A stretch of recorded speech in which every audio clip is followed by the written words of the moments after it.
Right, good morning everybody. Good morning. I'd like to welcome everybody to today's meeting of the Combined Fire Authority. I would like to remind everyone present that this meeting will be recorded and later streamed to YouTube for viewing after the meeting. I'd like to welcome, can I ask that we ensure that all our mobiles are on silent before we start? Thank you. I'd like to welcome our visitors today. We have Mark Drinkwater from FBU and also Adrian Robinson from FOA, Hello everyone. who have both asked to speak to us under item 10, the IRMP. Item 1, apologies for absence. You'll have noticed that I'm chairing the meeting today. I have received apologies from Mr. Rushton and welcome Mrs. Redford, who is substituting for him today. Thank you. So item number 2, to receive declarations by members of interest in respect of items on this agenda. Does anyone have any interest to declare in respect of items on the agenda, please? Nothing to declare. None? Move forward, thank you. Item 3, to advise you of any item which the Chair has decided to take as urgent. I have no urgent items. Item 4, Chairman's announcement. A copy of 2 items has been circulated and there should be a copy each in front of you. Thank you. Item number 5, public participation, CFA rules of procedure, rule 9, members' questions. No questions have been received, so we'll move forward, thank you. We now confirm the minutes of the meeting of the Combined Fire Authority held on the 22nd of January 2020 as a correct record. These are on pages 5 to 12 of your agenda pack. I move that the minutes of the meeting held on 22nd 2020 be taken as read, confirmed and signed. Can I have a second, please? Yes, I'm in that second.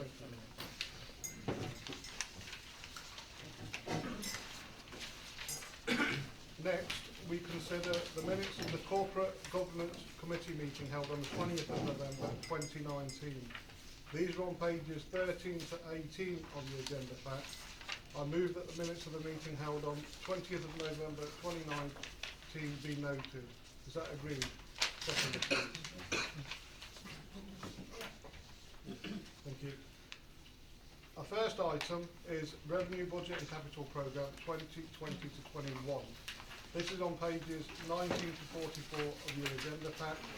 I understand that Rick Taylor, the Chief Fire and Rescue Officer, and Alison Greenhill, the Treasurer, will jointly present this report. Over to you, Rick and Alison.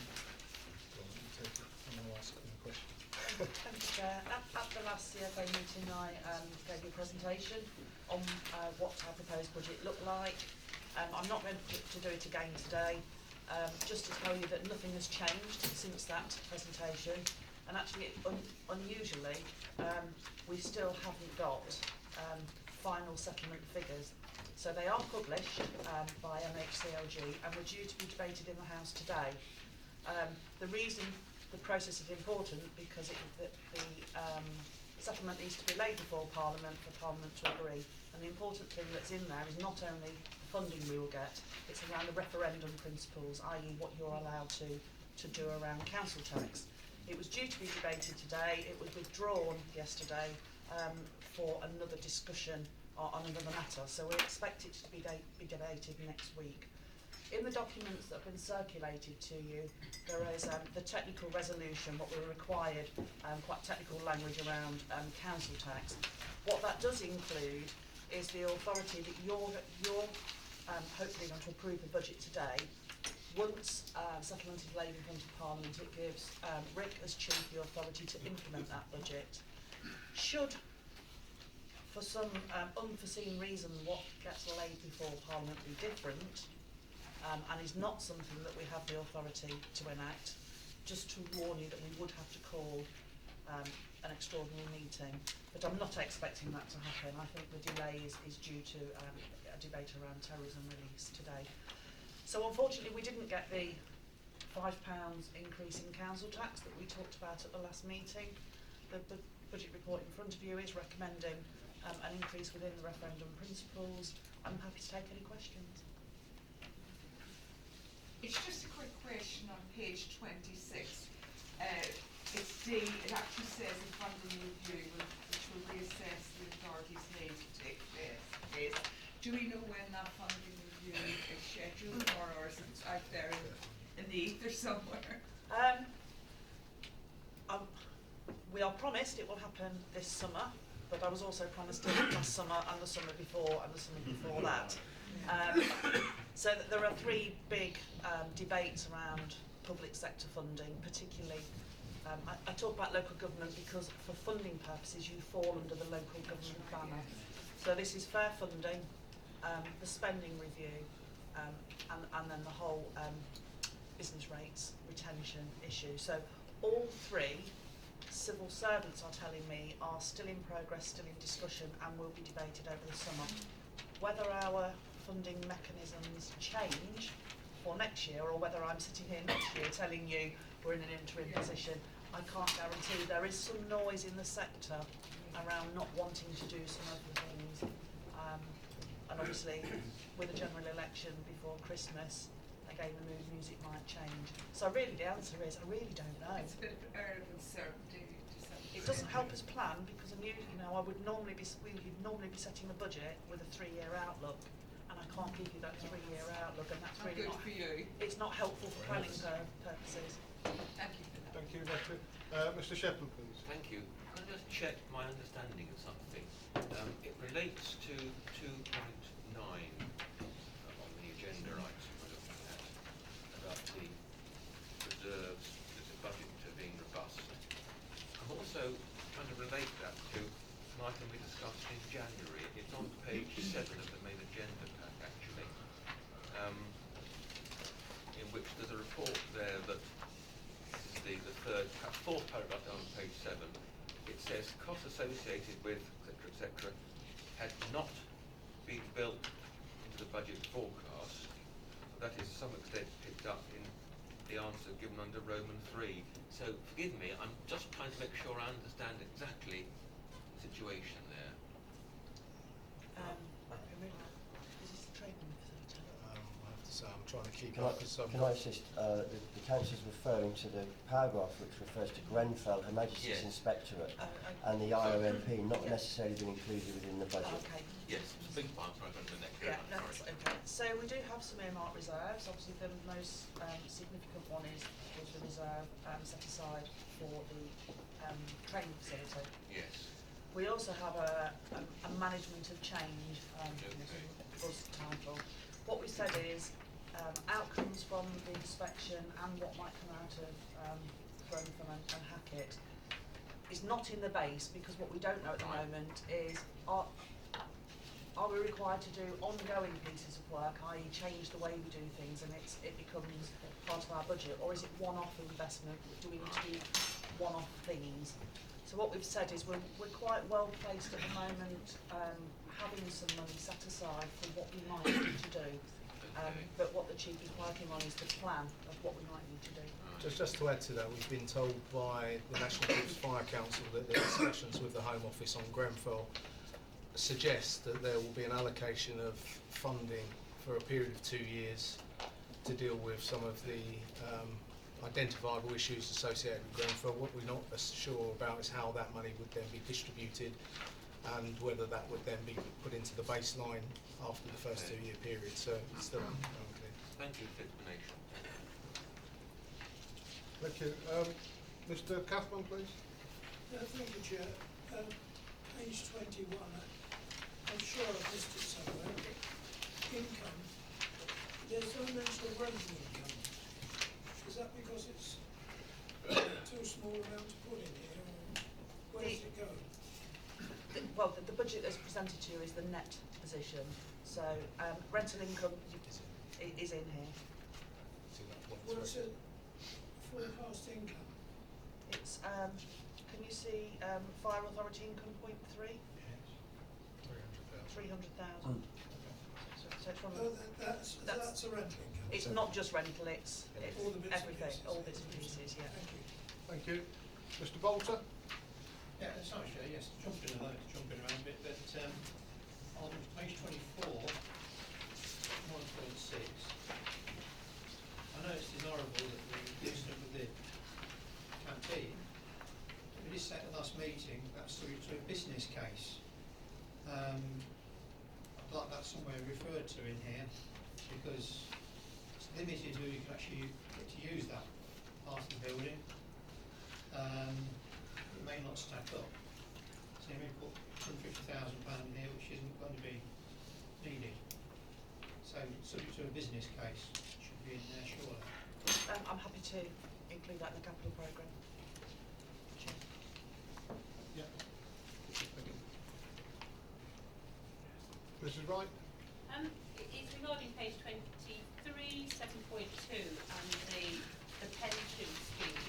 And it's just very, have we any further information or clarity around the gap that we're probably predicting for 21-22 if the grant is reduced? We have got indicative grant figures for 21-22, and actually I think we're going to be receiving more than I've budgeted for, which is the right way. I think I explained to you at the last meeting, I'm cautious on grant income and I don't know for definite what it is, and I'd much rather be saying to you, I've actually got a bit more income than I planned and I've got a shortfall. But beyond 2021, still becomes a problem. Thank you. Thank you.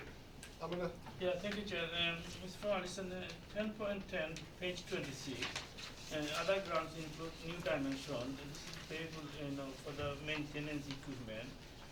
They're saying, they're going to spare the fund from 0.9 million, almost £1 million. So where are we getting the, money from to carry on that? We're still getting grant, but they announce it on a 6-monthly basis, which is bizarre for planning purposes. We don't even get the announcement for a year, so every 6 months I'm advised of what the new dimensions grant's going to be. Again, it's one of those where what we're advised is it will be reducing. At the moment, the grant is being given to us at the level that we've always had. So the Chief is trying to plan around a service that in 6 months' time may not be funded to the level it is now. Again, it adds to the whole basket of uncertainty that you're working within. But at the moment, we've got 6 months figures, and it's the right sort of We'll get figure. it. Or Well, the next 6 months we'll get, but the We'll 6 get. months after that we don't know. We don't know. And just to let you know, also there's an announcement through government that what they call New Dimensions 2 review is starting, and that's looking at 5 key areas. I think it is.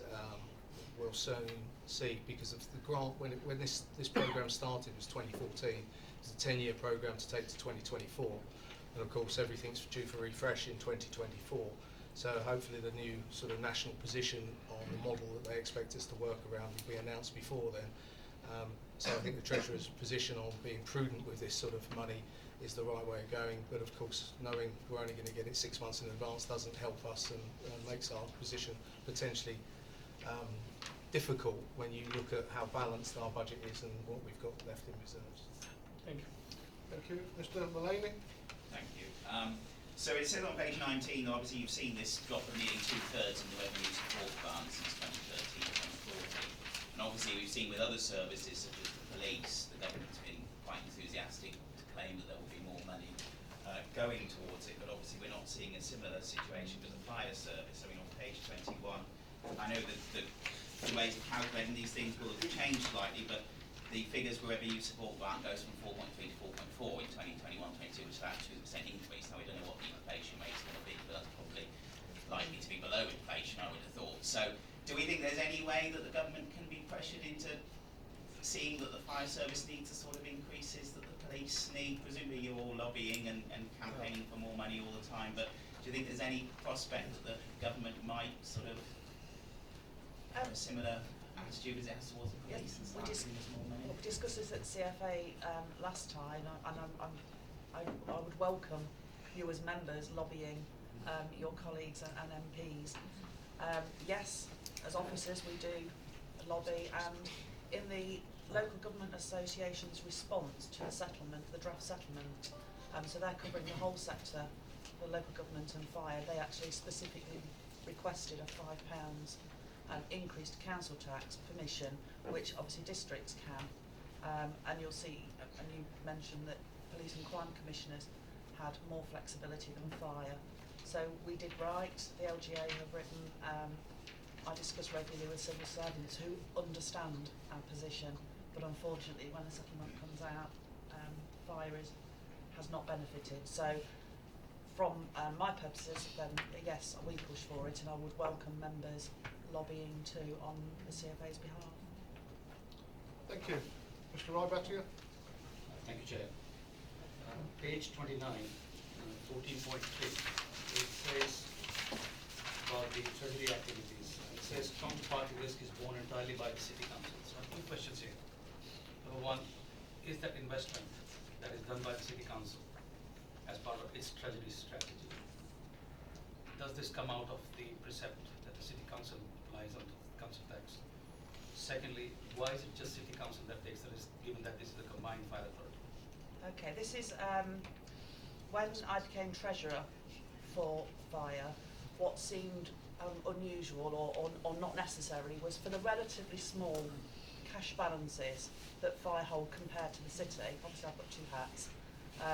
You pay treasury advisors and the City Council pays treasury advisors. There's a transaction banking, and what we suggested was actually that the City Council manages the cash balances of fire. So when we talk about risk, it's because ultimately with my City Council hat on, I am making the decisions about where your cash is invested for a CFA, but it's your money. It's the sort of the surreal world of banking, but all it is the City Council's cash balances run between 250 and 300 million pounds a day, and it's very small here, so it just made sense that with my as treasurer that I manage the money together. So it's still the CFA's money. The interest earned is the CFA's money. It's just for management purposes. I manage it as a pool. Thank you. Thank you. Sue? Yes, mine was just a point in response to the comment made about the government having given more money for policing. Actually, the government didn't give them any money. It was raised through additional council tax, so people have paid that money themselves. It hasn't necessarily come from being a government that was generous. It just means that the rest of us are having to pay out more.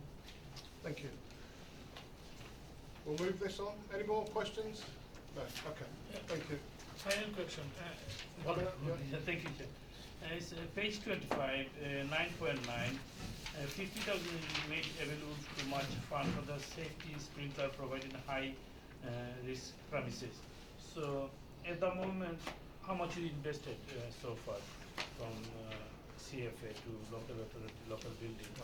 Well, nothing at the moment, because this is a proposal for the budget going forward from April onwards, and it's to have some money available to support social value issues which we talked about before with high dependency people. So it's a small amount of money that we hope will encourage others to put their money up to give protection to people at the most risk. So no money's been spent. Thank you. A paper with the revised recommendations for the budget report has been sent to you. The recommendations are too numerous for me to read out verbatim. However, I'll move the recommendations set out in the additional report section on Friday 7th of February. Can I have a second, please? I'll second that. Thank you.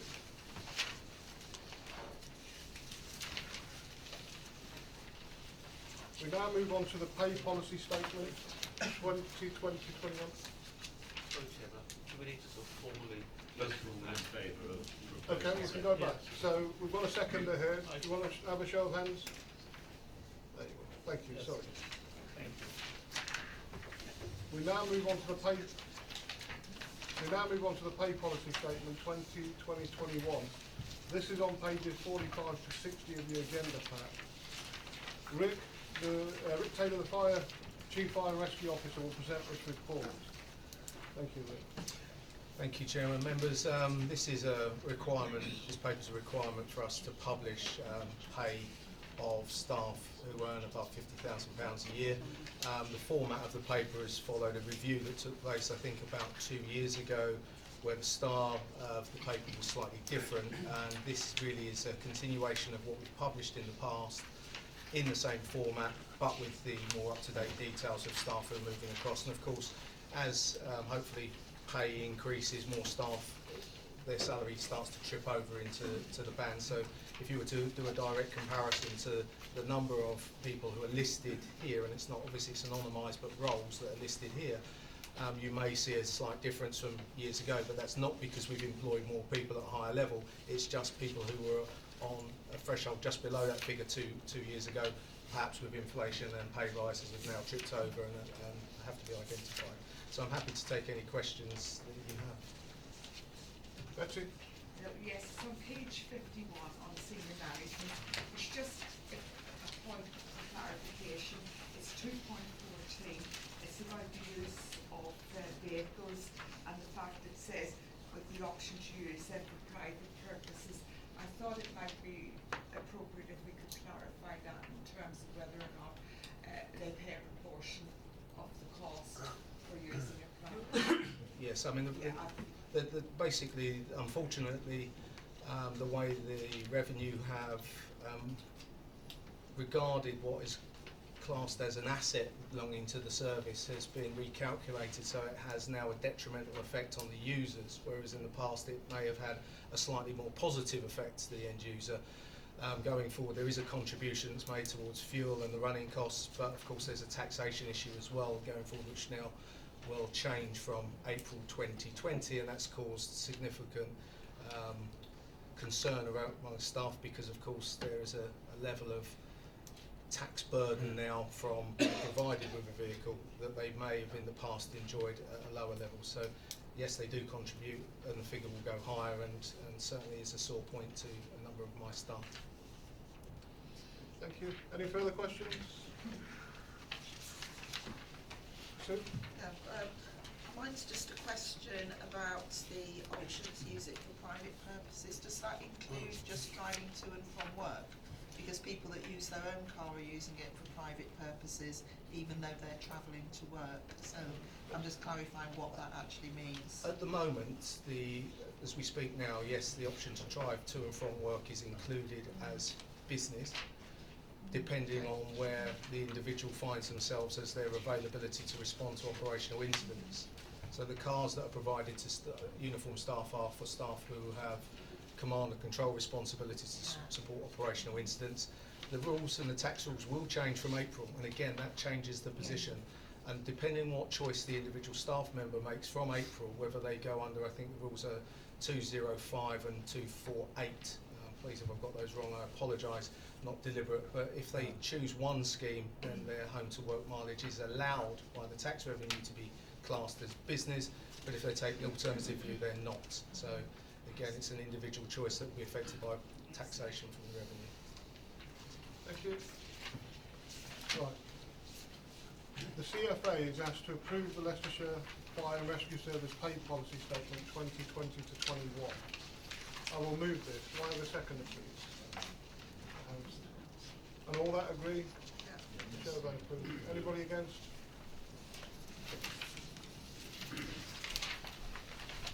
Next, we have the report on the Integrated Risk Management Plan 2020 to 24 public consultation results. This is on pages 61 to 138 of your agenda pack. I would like Rick to present the report before we hear from our two speakers. Thank you, Chairman.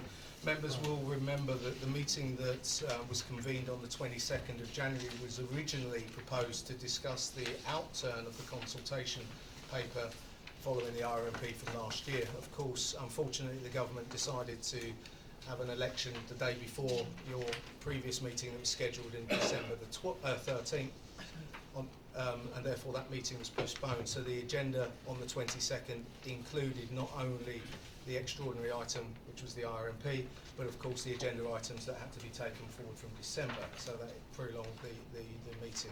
At that meeting on the 22nd, we discussed the principal returns and the highlight details of the RMP and the consultation.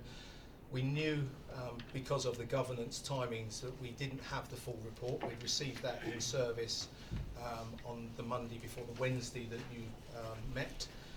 This paper follows that up with the detail that was presented to us, which we hadn't had beforehand from the County Council, who were acting as the independent sort of coordinator of all the returns. The paper that you've got in front of you now gives you the details very specifically about the commentary and the proposals that were pulled together through the consultation process. And it's the County Council's paper that you've got in front of you. We've had no sort of influence over what's been contained and what's not. Their summary is their summary. And if beyond that, I can't tell you because I'd have to look for other subject matter expertise. It's probably not. Well, there is someone in the room who may be able to help us. So hopefully I'll be able to answer the questions if you go into detail on the consultation areas.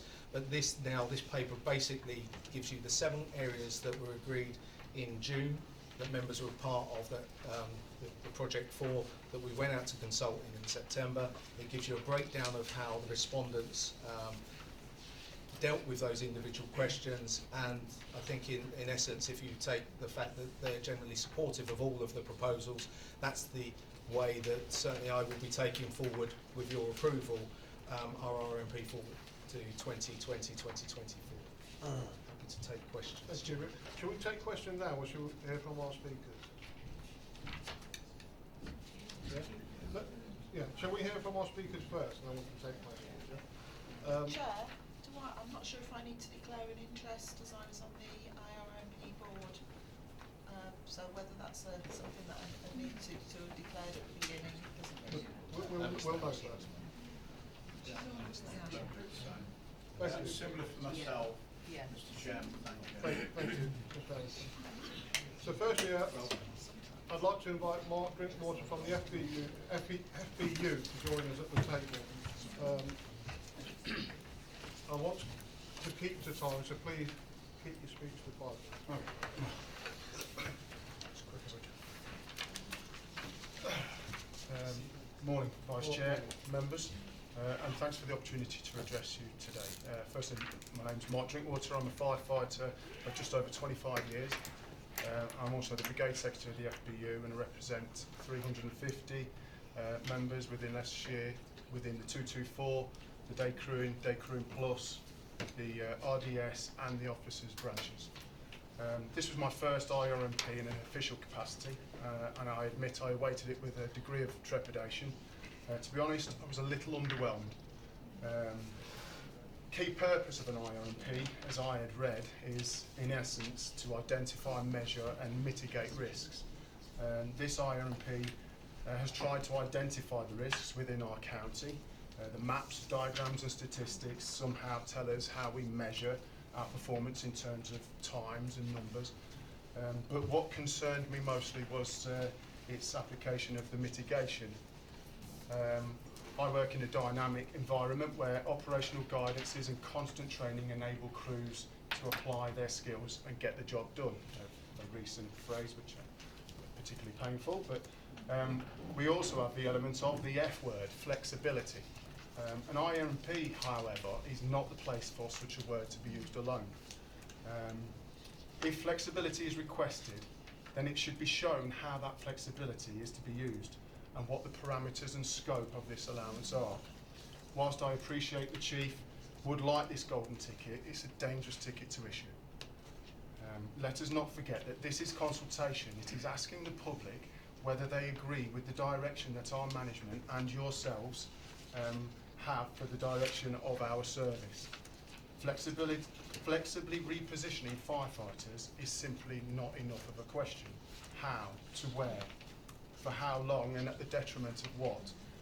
Flexibly adjusting the mobilisation of on-call crews once again is simply not enough. In what way, by how much and at what expense? Without these details, how could the responses of our community be accurate and informed, and how can they consider the possible ramifications of giving such a gift? The consultation itself, I felt, was poor. 282 responses in a population greater than 700,000 votes can never be considered a success or meeting the principles of gunning. It totalled more than 1,200 hours of work with a further £4,000 of costs, maybe even more, working out to approximately £120 per response.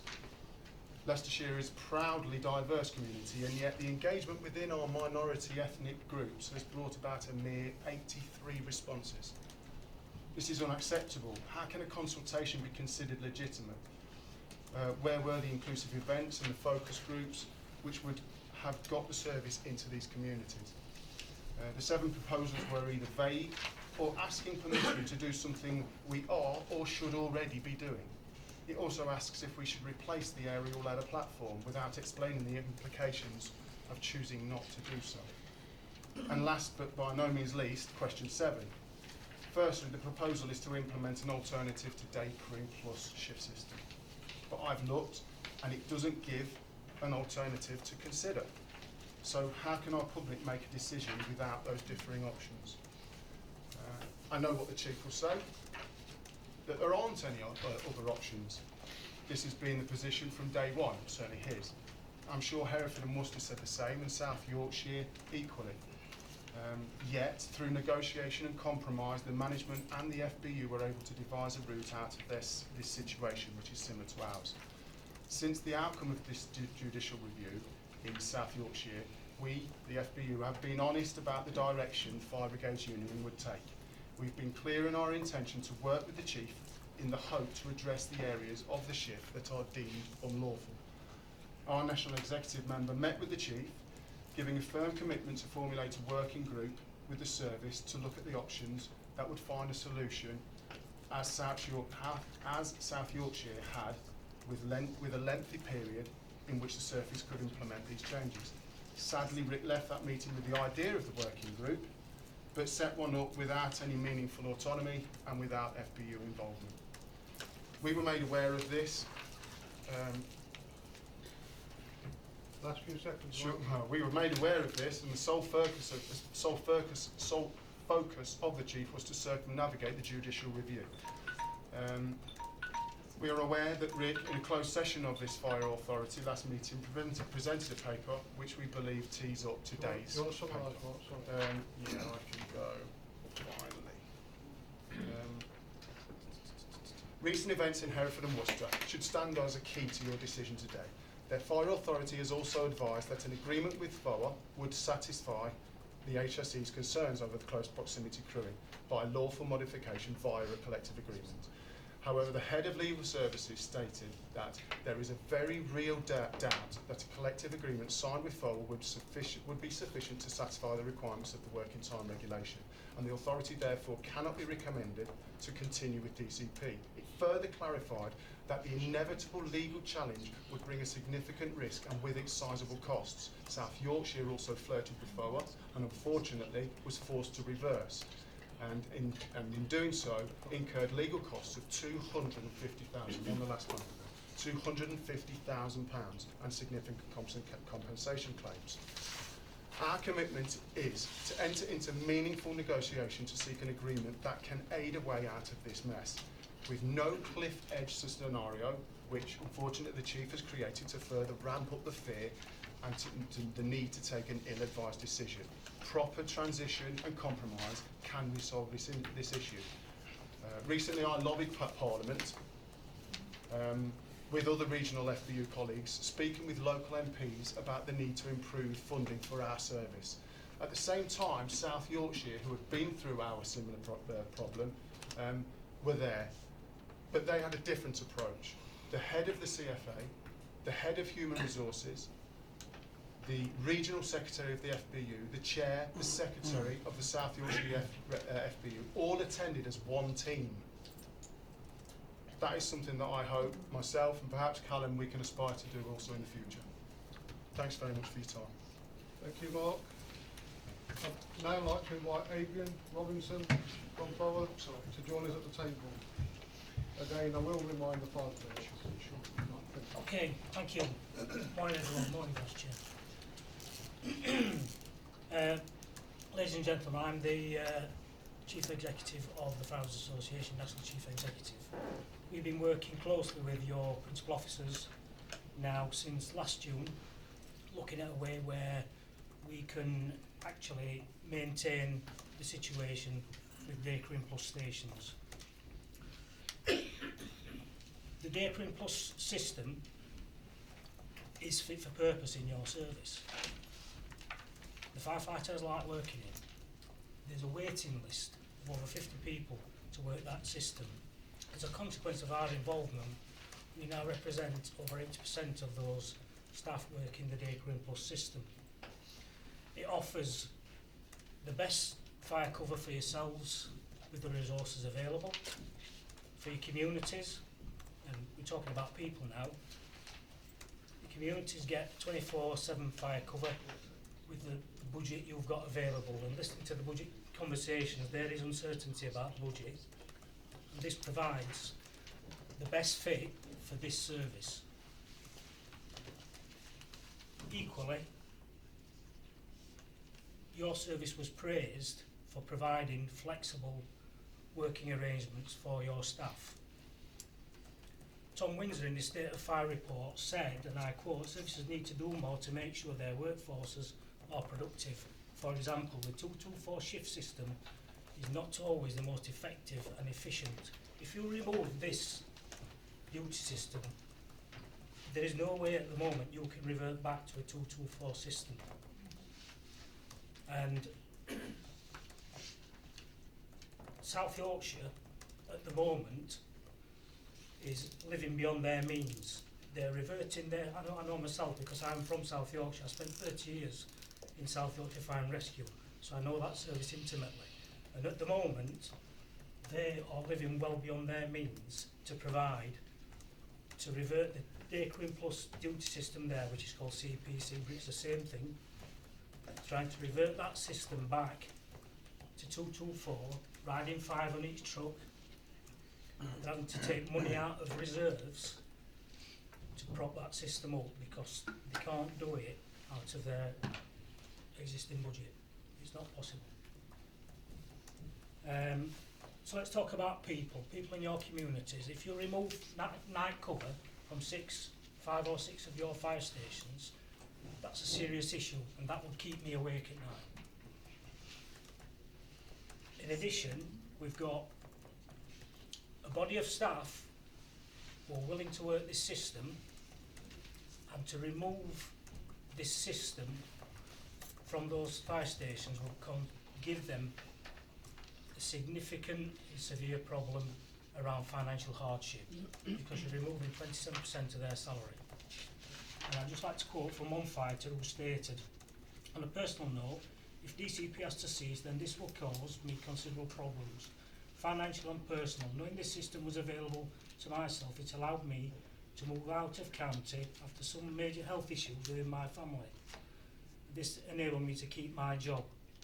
Prior to DCP becoming available, I had to change my working system from 224 to part-time at considerable financial cost to both me and my family. Moving to an alternative system with no choice will make me have to address these concerns again. I don't think I will be the only one who is in this position, and I suspect several members will actually terminate their employment with Leicestershire Fire and Rescue, unfortunately, if this system is removed. The system is voluntary. Any member of staff can leave at any time they want. They'll be replaced by one of the over 50 firefighters who want to come and work the system. Equally, under the RMP, it's proposed to increase the crewing from 4 to 5. This is something that unions have fought for a considerable amount of time.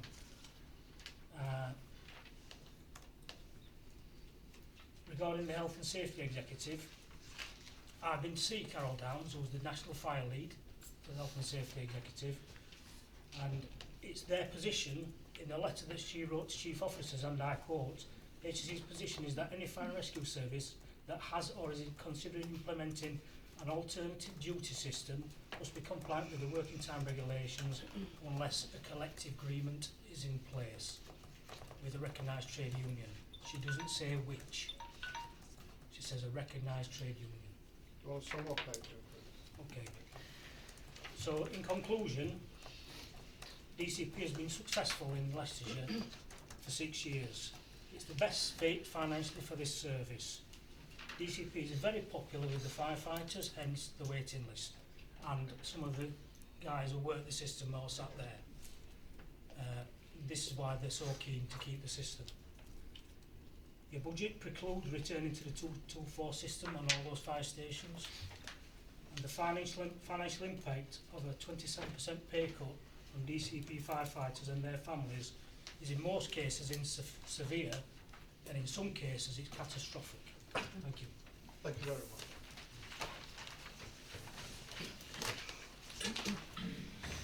I've asked Lauren to give us some legal advice before we proceed.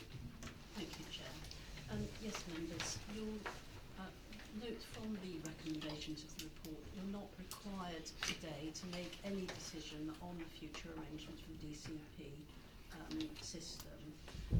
Members will perhaps be aware from the last meeting that the CFO and colleagues of mine in legal services are taking specialist legal advice in relation to the implications of the South Yorkshire judgment on the DCP system and the working time regulations that operate here. That work is ongoing and is nearing its conclusion. Will be reported back to the CFA in the near future for members to consider at that time the legal implications, the financial and operational implications of continuing with the DCP system, as well as any legal issues and risks that may arise. It would be premature for the CFA to make any decision on DCP today in advance of that advice. And what I would suggest we do is note the comments that have been made by the FBU and FOA today and feed those into the report that comes back to you with the legal advice when that's received at the meeting when members will be invited to consider the future arrangements for DCP. I hope that helps set out where we are today. Thank you. Before we take questions, we'll ask Rick to come back here with some more information, and then we'll take questions. Okay. Thank you, Chairman. Members, you've heard very emotive statements from both sides, and that's their individual perspective on what's going on, and I'm more than happy to discuss with you any of the issues that have been raised outside of this meeting where it would be more appropriate. But just to give you a flavour of the IRMP, last time we had a meeting there was concerns about the consultation, and I can't give you a flavour of what's going on across the country, but I can give you two particular examples of how IRMPs generate very little engagement. The statistics I've got in front of me are from West Yorkshire Fire and Rescue Service. They have 40 stations, 46 appliances and 2.2 million people in their area, Metropolitan Authority.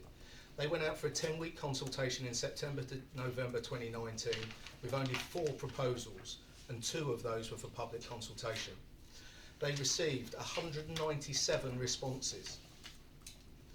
337 people started the survey, but only 197 completed. And you compare that to where we are, I think it's significant. They engaged with 19,000 people on Facebook, 27,000 on Twitter, web page views were 7,000, and they held 4 public consultation events where they had no attendees. We did a lot more than that, as I explained in the last meeting. And I think the level of participation should be no metric about the level of support. I think the stuff that we discussed before about our proposals, and I think both of our speakers captured where we are.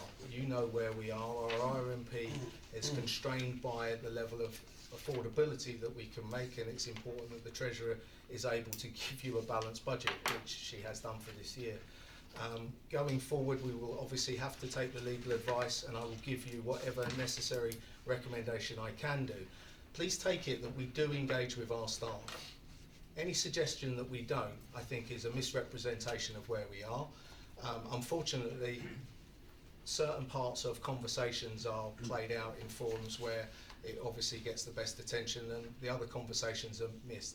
But we do, and I assure you that we engage with all of our staff at all levels, irrespective of whether they're represented by a trade body or not. So I think it's important that you understand that we do go out and consult, and I think if there is a criticism for us, it's that my senior management team and I are trying to be as open and transparent as we can, and every change that goes ahead or every concern that we've got, we try and express that to our staff so that they are fully informed. And I think the level of engagement that you've received is a reflection of the fact that they know what's going on at this moment in time. Thank you, Chairman. Thank you. On to questions. At the moment I've got Betty, Mr Kaufman and Mr Shepherd, yeah? And we'll take it in that order. Thank you so much. In the light of the discussions that have gone on, I I'm not going to ask any questions on Day Green Plus until we see what the direction of travel is with all of that. But the point I wanted to make was on page 105. It was on the consultation results, and I just wonder whether or not we could look in future at how questions are worded, because it seems, according to this, a number of respondents, 18, were critical of the wording used. So I just wonder, could we test run things in future so that we ensure that we're using common sense English that everyone would understand? But again, and Day Green Plus, I think we should come back to that at a later stage. Thank you. Thank you, Betsy. Mr. Kaufman? Yeah, thank you, Chair. Interesting contribution by the speakers, and these happen. I think my concern is that it wasn't an item on the agenda. I think Day Green Plus and the sort of the controversy surrounding it is probably one of the most important things facing this authority. And when I had these papers and read them, I was surprised that there wasn't anything on the agenda or a short report. So we were left guessing until I got here this morning that it was going to be covered under agenda item 10. So I think that's a bit of a disappointment. As far as this survey is concerned, I think we did the best that we could with the money and time available, particularly when we're here at South. I think it was South Yorkshire. West Yorkshire. So, West Yorkshire. I think you did all you can, but my concern is that it wasn't a separate item on the agenda, which I thought would make sense. Because it's a public meeting, it's the only way the public can really know that we care about it. Thank you, Chair. Okay, thank you. Mr. Shepherd? Thank you. I welcome the absolute clarity given to us by Laura that nothing we do today in terms of decision making will mean that Day Green Plus is in any way the moment affected. It's going to be carrying on quite clearly until basically some further notice. I think that's an important point. I've got lodged it in my mind. Day Green Plus continues until the CFA, if we wish to, we decide differently. On the RMP in general, yes, I agree about consultations. You know, it's always good to have more responses, but I think the nature of consultations is no one does, actually. Always regrets the low level of response, but I accept what was done, when it was done, and if it was made. Finally, Chair, on the RMP in general, my reading of it is it's a set of clear principles which will guide us, the authority forward, against which we could hold, you know, if need to, others to account. It sets out principles for action. It also contains, I think, some interesting details, particularly struck by the different method now of calculating the response time for appliances, which I thought was actually a good move, and from the point of view of the public actually presents a sort of a more accurate understanding of how the public would perceive a response to a call they made. So I really welcome that particular bit of detail. Thank you. Thank you, Mr. Shepherd. Sue? Yeah, mine's not really a question, it's just... We've not had a question yet. Right. Okay, I'll frame it as a question. I just want to thank the responses that we had from the representatives that explained their feelings towards the outcomes of the IRMP. And I just wanted to make it clear that some of the concerns that they'd raised were also ones that I had raised within those meetings and which have been minuted, particularly about the use of the word flexible, because it has different meanings to members of the public who we were consulting with, and to than it does have to trade unionists. So I think that's something that we need to be clear about. I would have valued some input from unions during that process though, as I was the only person usually there that wasn't part of the administration or management of the fire authority, so it would have been useful to have had perhaps that input during that process. And so that could be my question. Were people invited to take part before the action was known? I can answer that question and be very clear that it's certainly in a record that when the project was started, which was January of 2019, the board, the project board, did include representatives from trade unions. They were invited to attend. I don't believe that any of those positions were taken up, and at no time did they attend any of the meetings. So there was a position on the board. They were asked to participate and for whatever reason chose not to. Okay, Mrs. Wright? Yes, it's just again clarity really that when we're looking at it, I see this as a strategy level and principle level. There's been talk about meat on the bones. When will there be the meat on the bones? But I understand that this is a living document moving forward, and the meat on the bones will come to us as it progresses. Is that correct? I think there were some very passionate statements made about the word flexibility and the gift that potentially is seen to be given to me, but be very clear, I think you are absolutely right. These are principles that we're working to deliver a service across a very dynamic organisation. We do not have the same level of demand as some of our other services, but when we do have demand, it's pretty significant, and the experiences of last weekend and the Weatherstorm Car, I think is the right name, certainly generated a lot of work for us during that time, and we do need to be flexible. It's pretty impossible for me to write a document that would be digestible, understandable, with all of different variances that could take place, from weather storms, from things like coronavirus that we're dealing with now at a much lower level across the country, up to significant fires and other rescues that we could be involved in. So to write very specific commitments of how we will use our staff would be a document that would take me longer than probably I've got left to write, and no one would read it. They're not reading the 30 pages that we send out now. So I think we have to have principles. I think I welcome Councillor's comments about how we can be brought to account on attendance standards, and I think it is true. We are trying to be much more transparent to the public that we serve. And we're trying to distribute the resources that we've got across the whole of LLR. And unfortunately, there is a tendency to forget that there are people in the more rural parts of our community who have lesser service than others. And that's something we're conscious to try and address by both our education work as well as our response work. Thank you, Rick. Mr. Harrison. Thank you, Mr. Chairman. I don't want to overtly make a great debate, but the word flexibility has been used continually, and particularly by both the speakers mentioned flexibility. And I think really, in real terms, when I look at a system where people volunteer, nobody is regulated or told to do anything. You volunteer, you want to do it. If you don't want to do it, you don't do it. So, when, people mention flexibility, but I think that really demonstrates real good flexibility in people's lives. The firefighters that we value and want to support and help, they have an opportunity to enhance their lives financially and their social lives at home and with friends and family. I mean, to me, that flexibility, I don't think, was the real tool to say that was not appropriate. I think flexibility has been demonstrated superbly by the situation that people volunteer, they're not forced to do this, and there's a waiting list of other people who want to indulge in this freely. Nobody's forced to do anything. This has got to be the flexibility that hopefully is a way forward.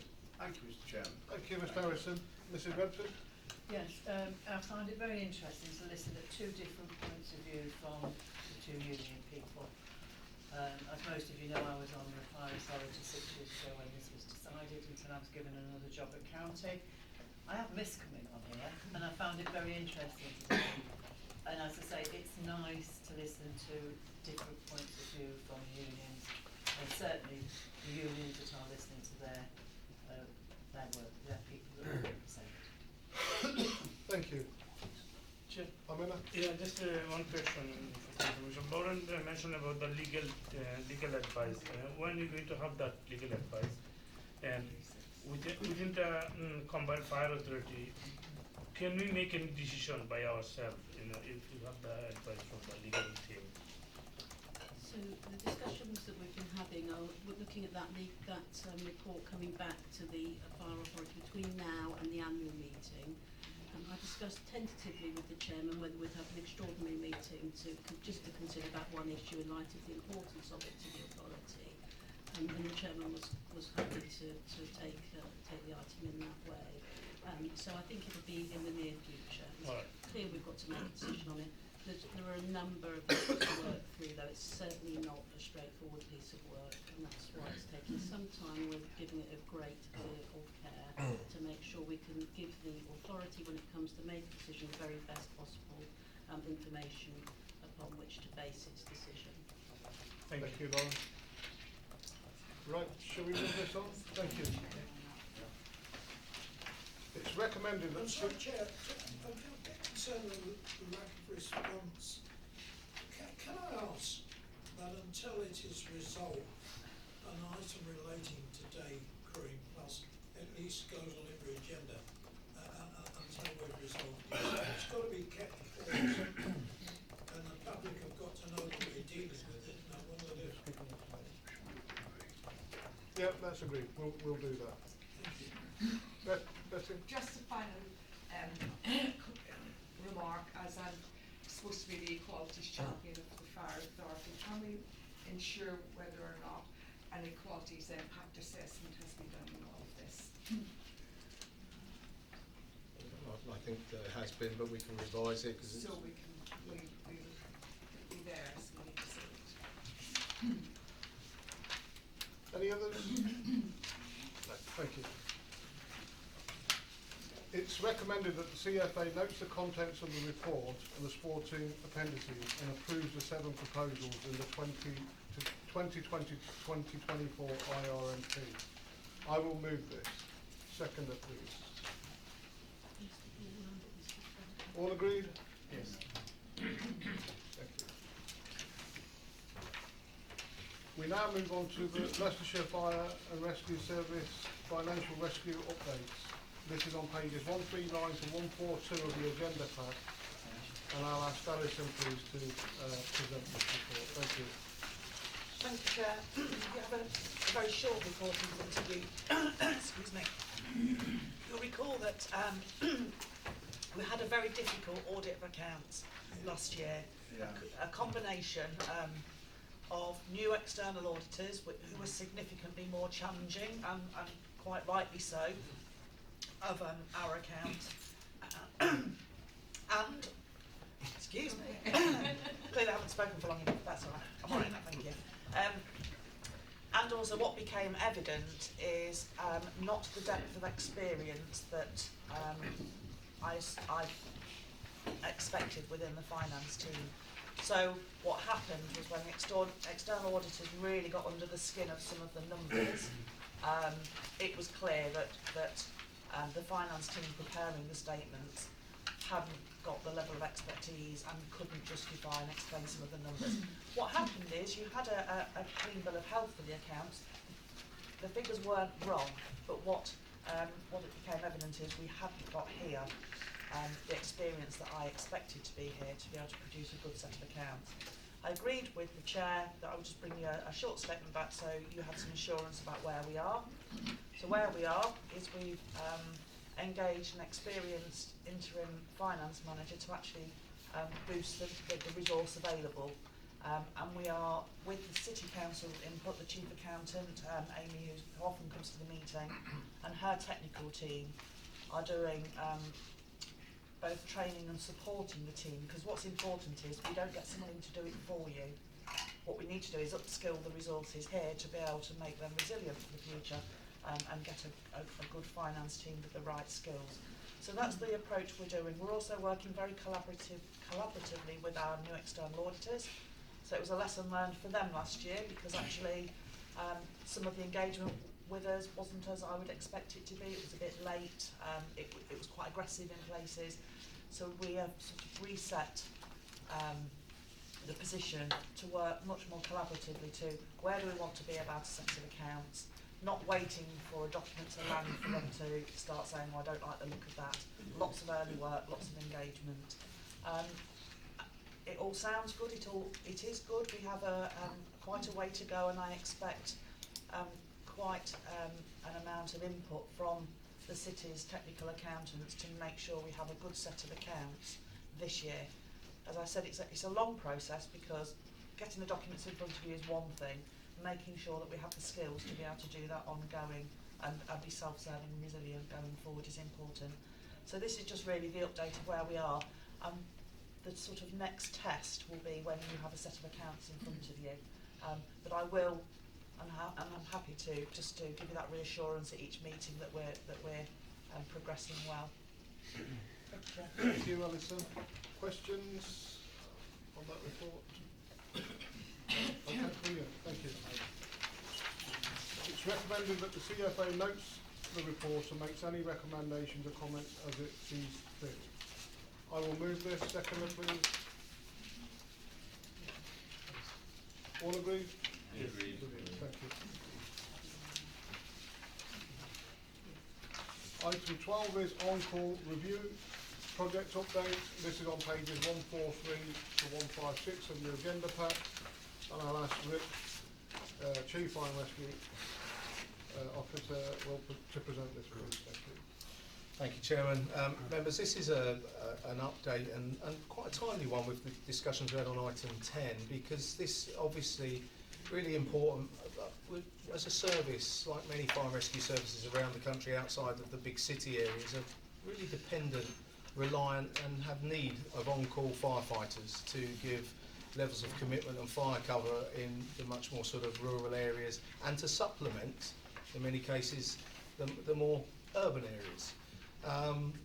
What we've seen and what we've been reported to corporate governance, and you would have had escalation over the last year, is that our on-call availability at one point slipped below 50%, which meant that obviously throughout the 168 hours in a week, half of the time there was appliances but no people.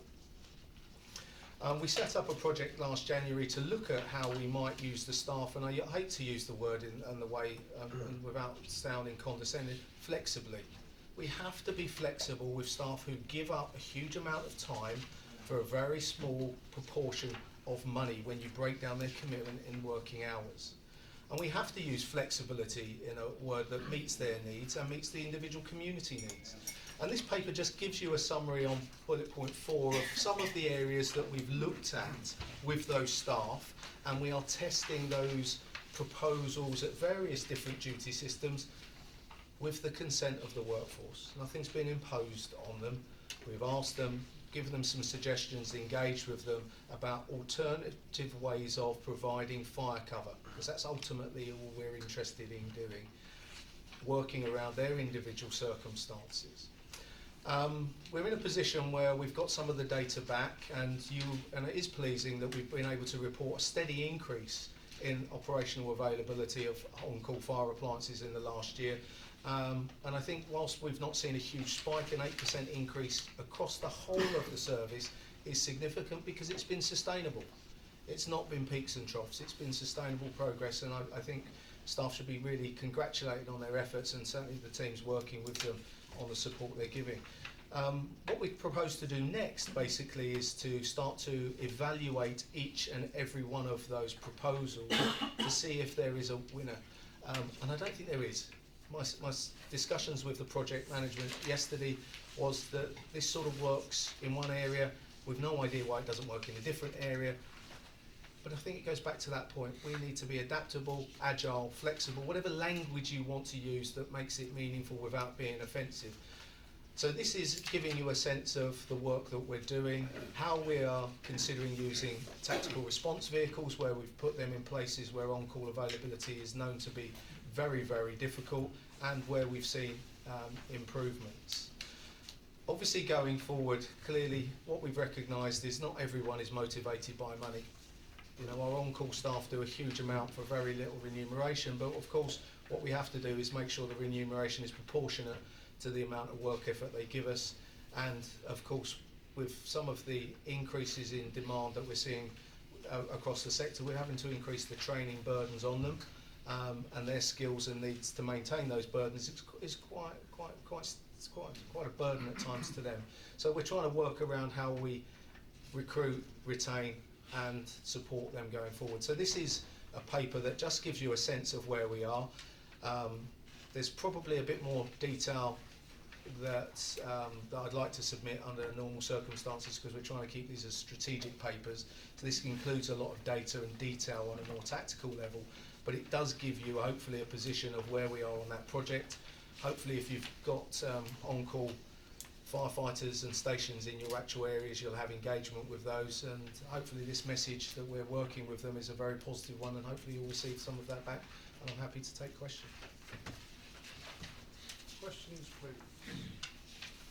Mr. Poland. Thank you, Chair.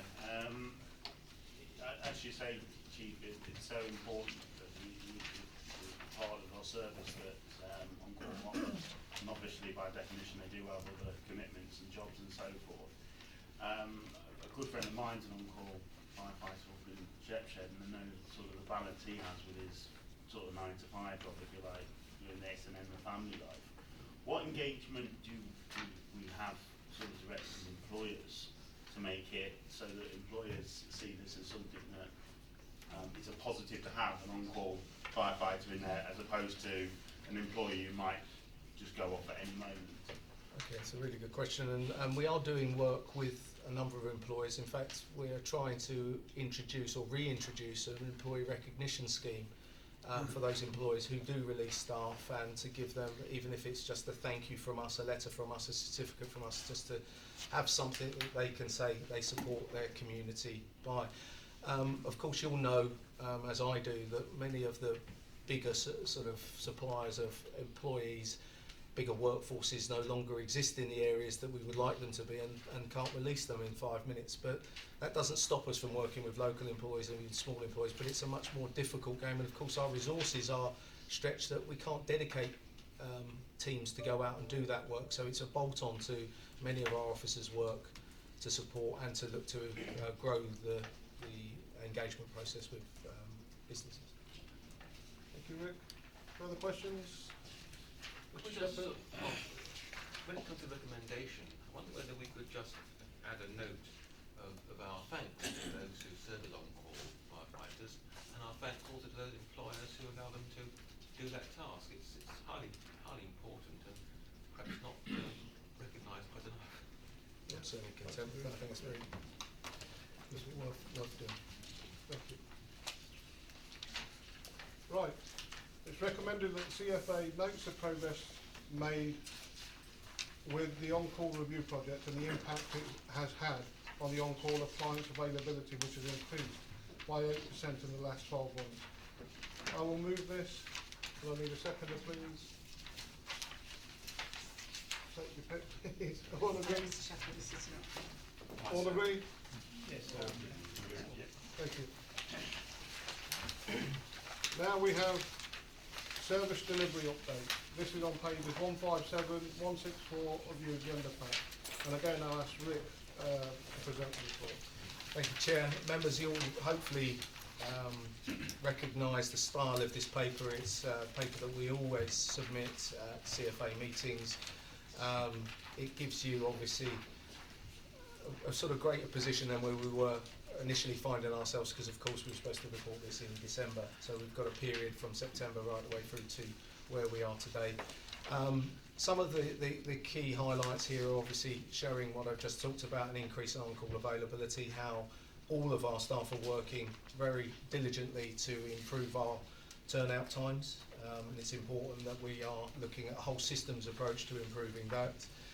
Recognition on the work that we do with our communities through the Asian Fire Service Association, and again I think in terms of some of the things you've been concerned about, the actual amount of incidents that we go to and the exposure and the well-being of our staff dealing with some of the traumatic incidents that we've had to.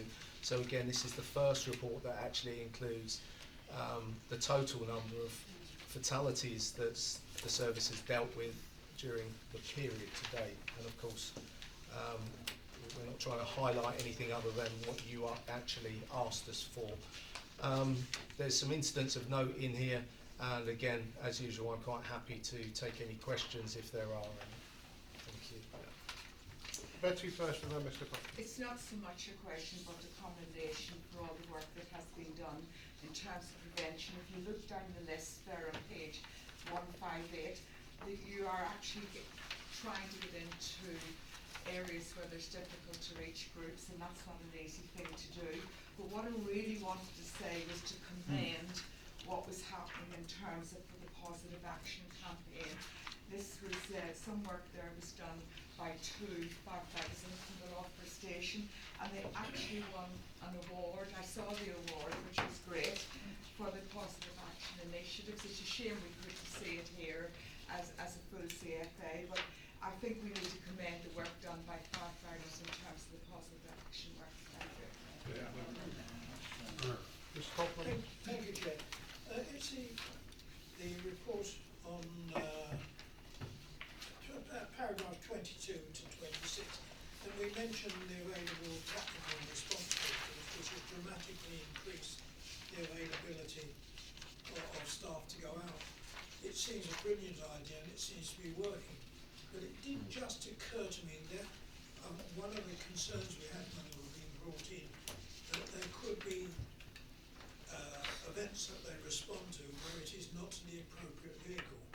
And here it's brilliant, they're turning up. I just wonder, have we had I don't know how to put it, have we turned out at places where it's clearly the wrong people to turn out, the control have not identified the right need? I mean, this looks brilliant, you're getting people out there, which is better than nothing, but one of our concerns was that how do you identify the appropriate?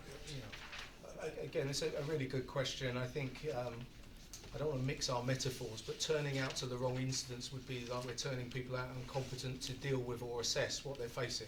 So we turn out the right people with a vehicle or vehicles to incidents that we have the detail about when control take fire calls. Now, of course, pretty much every single day, irrelevant of whether it's a tactical response vehicle or a full-size fire appliance, we will go to incidents where the resources that arrive there are insufficient to deal with the incident, and they will what we call make up. So that if you're out in one of the rural areas where there's only one appliance sent, you could find yourself with a house fire waiting 15 minutes for the second appliance that's been mobilised to arrive. So we don't get all our resources in one place at the same time because we just can't do that. In terms of, to answer the specific nature of your question, there are risks to our staff in terms of the moral dilemma that happens when we have safe systems of work or operational guidance, and it was mentioned by the FBU, the operational guidance that we're given. Staff have to make assessments, and certainly managers on first appliances, crew commanders, incident commanders, make assessment of what they face, and they will look at what they can safely deploy. There are plenty of times where they would like to do work where the safe system of work prevents them to do so. And I'll give you an example of how the world changes around us. We've seen a significant increase in the amount of water-related incidents that the service go to. Water-related and flooding is not a statutory duty of ours, but we go because we think it's a moral duty and we have a provision of that, and I limit that provision because it's not a statutory responsibility. Across the country now we have something called operational discretion. And operational discretion gives incident commanders and firefighters the ability to move away from fixed ways of working. Now, in relation to water-related incidents, it's not happened here in Leicestershire, thankfully, but a number of incidents have required firefighters to work subsurface to rescue people. Now, operational discretion allowed firefighters to do whatever they needed to do to work subsurface. Now, you could be thinking, well, they're working and diving down a 30-metre tank, or it could be under 2 inches of water where their heads are just below the surface. So let's not get confused about the range of types. I'm not explaining that particularly well, but there is a range.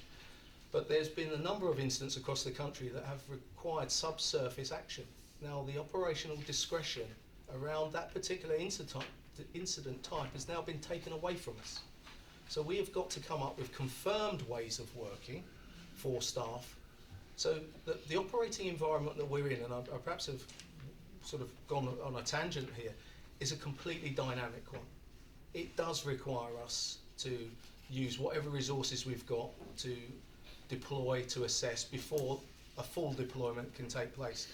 And I think I'm probably waffling on, Mr. Kaufman, but I'm not sure. I don't believe we ever send unskilled people to any incidents. We may not send the right amount of people with the right amount of kit to all incidents, but that is what the commanders who first arrive have an assessment and a job to make, and they will make that call through fire control.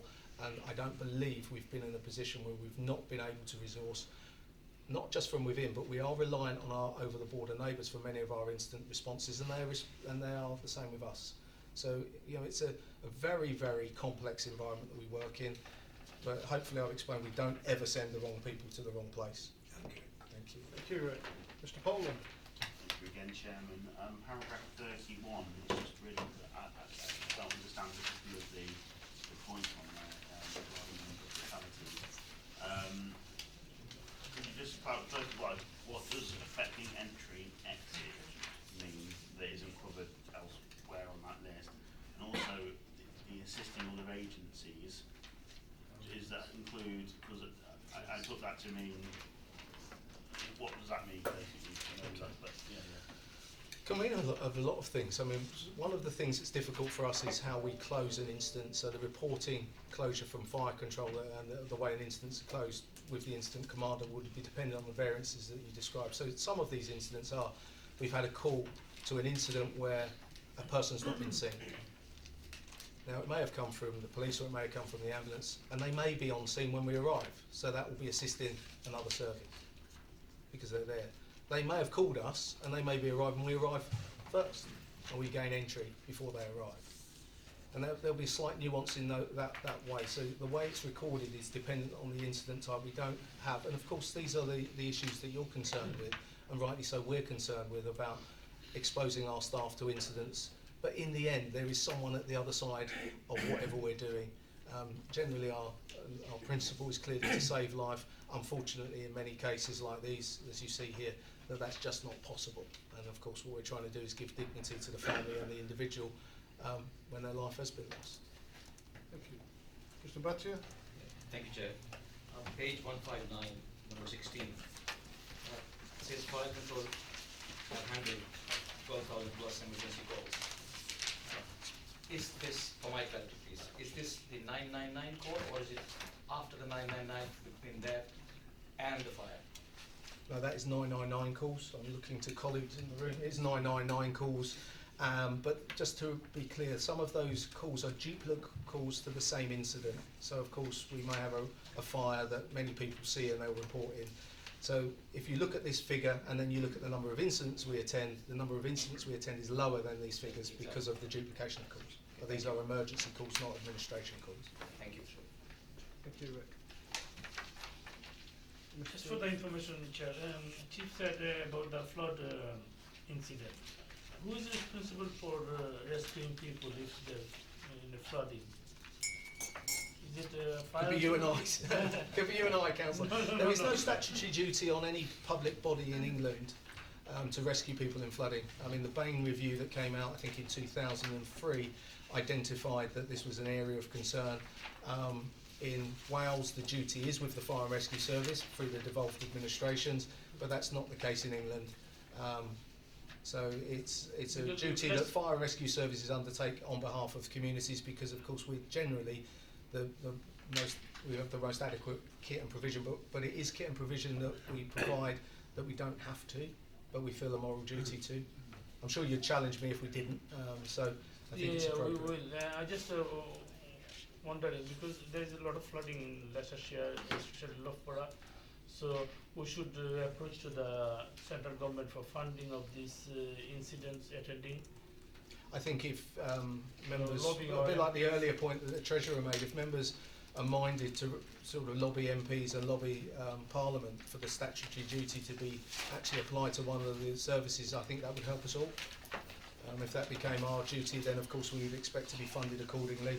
But if it didn't, of course we would know what our duties were in future. Thank you. Thank you. It's recommended that the CFA notes A, the update provided on the key service delivery matters since 27th of September 2019. B, the continued positive increase in on-call availability following the introduction of tactical response vehicles. C, the award received for positive action from the Asian Fire Services Association. And D, the high level of effective response in a period of increased demand. I will move this. Looking for a seconder, please. Mr. Shepherd, all agreed? Thank you. Item number 14. So next is the Equality, Diversity and Inclusion Scheme 2020 to 2025. This is on pages 165 to 200 of your agenda pack. And again, I understand that this is with Rick to report on. Yeah. I think the paper's fairly clear, members. This is a duty, another duty under legislation to report on our equalities work. I'd like to think that those of you who've seen this in previous years will see that we've made this document hopefully more readable. In the past, there's been a huge amount of tables and Excel spreadsheets and all sorts of things to accompany it that I don't think was probably very helpful. We've tried to make this a more corporate document without making it overly corporate and make it readable and understandable. Clearly, certainly in the paper, we recognise the work of our internal inclusion boards, both at strategic and tactical level. It hopefully gives you a sense of where we're moving towards in terms of trying to get a relatively diverse workforce in what is a statically recruited organisation. I'm happy to take questions, but with Councillor Newton as the champion here, it might be better if we perhaps both consider any questions that may be raised. Do you want to speak on that? Firstly, before the question, can I firstly commend the Equalities Officer in the past for all the work that he does. I have monthly meetings with him and officers, and they go on for 2 hours, and some officers very kindly take me home afterwards, which is really nice. What I really want to say, this draft scheme is actually out for wider consultation and publication. Could I ask you to advertise it among your constituents if you can? Because the more feedback we get, the better the document will be.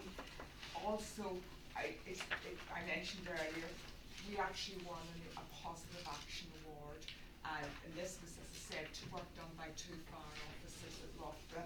So I think we ought to know that there is work, there's more work to be done. We're on the right direction in terms of how we're travelling. More work needs to be done, but where I have 2 concerns, as I said, women and a drop in the BME representation. That's something I think we as an authority need to address, given the percentage of the BME that we have both in Loughborough and in Leicester. Thank you very much. Thank you, Betty. Any questions on that? No? Okay, we'll move on. It is recommended that the CFA A approves the draft equality scheme 2020 to 2025 for wider consultation and publication, and B authorises the Chief Fire and Rescue Officer to make any necessary amendments prior to publication. I'll move this. Seconder, please. Got Mr. Poland there. Yeah, all agreed? Yeah. Thank you. Item 15 is calendar of meetings 2020 to 2021. This is on pages 201 to 204 of your agenda pack. And I'll ask Lauren, monitoring officer, to present the report. Thank you, Chair. Just draw members' attention to Appendix 1, the dates of proposed calendar of meetings for this authority and the subgroups, corporate governance and the pension board, and members are asked to agree those scheduled dates. Thank you, Lauren. It's recommended that the sorry, any questions on that? I was having difficulty in hearing what was said. Sorry. I'm so sorry, Mr. Pelton. Members are just asked to agree the dates of the meetings that are set out in the appendix. Okay. I don't think I can deal with the questions if there are any, but straightforward. Brilliant. It's recommended that the CFA approves the calendar of meetings 2020 to 2021 attached to Appendix 1 to the report. Can I ask a question? There's a hole punched through a meeting in July, is there? So I can't read what day it is. Yeah. I'm not going to disagree with it, I just want to know What's when the it date? is. Right, What? July, was Yeah. it? 29th of July. And the 15th of July, we've got corporate governance in there. Stephen, what was the date? December. I think in December, actually. After the 16th. Yeah, it'll be the 16th. And then the next one? 10th of February. No, sorry. Oh, are they It's both just on the same day? Sorry. The pension boards have the same day as the CFA meeting. This will be sent out to you, now it's been approved, you'll get the dates sent out.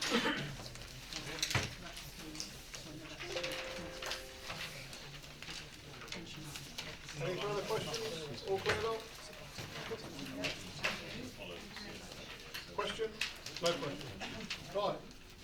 Going back to this, it's recommended that the CFA approves the calendar of meetings 2020 to 21, attached Appendix 1 to the report, which sets out the dates for meetings of the Combined Fire Authority, the Corporate Governance Committee and the Local Pension Board for 2020 to 2021.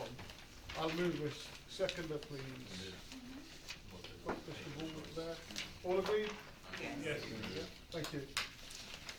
Agenda item 16, urgent action. As mentioned earlier, we don't have any urgent items.